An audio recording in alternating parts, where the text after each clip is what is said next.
আসসালামু আলাইকুম রহমতুল্লাহি ওয়া বারাকাতুহু।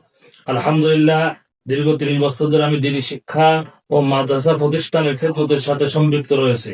হৃদয়ের লালিত এক সুদীর্ঘ স্বপ্ন ছিল দক্ষিণবঙ্গে একটি আন্তর্জাতিক মানের মাদ্রাসা দিনী প্রতিষ্ঠান গড়ে তোলা। আল্লাহ তাআলার অশেষ মেহেরবানিতে সেই স্বপ্ন বাস্তবায়নের পথে অগ্রসর হচ্ছে। খুলনা জেলার অন্যতম থানা লবণসুরা মাথাভাঙ্গা গ্রামে রওজাতুল কোরআন ওয়াস সুন্নাহ মাদ্রাসা এডুকেশনাল শূরা কাউন্সিলের পক্ষ থেকে 5 জন প্রধান শূরা সদস্যের একজন হিসেবে আপনাদের সকলকে জানাই আন্তরিক শুভেচ্ছা ও মোবারকবাদ।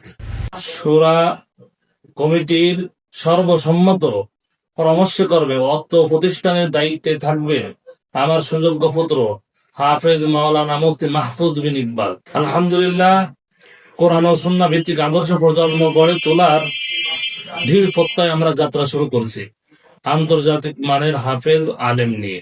রওজাতুল কোরআন ওয়াস সুন্নাহ খুলনা। আমাদের বিভাগ সমূহ মাদ্রাসা শাখা, হিফজ শাখা ও কিতাব শাখা, মাদানী নিসাব ও দরসে নিজামীর সমন্বয়ে 7 বছরের মাস্টার্স। আল্লাহ তাআলা যেন এই দ্বীনি প্রতিষ্ঠানকে কবুল করেন, আমিন।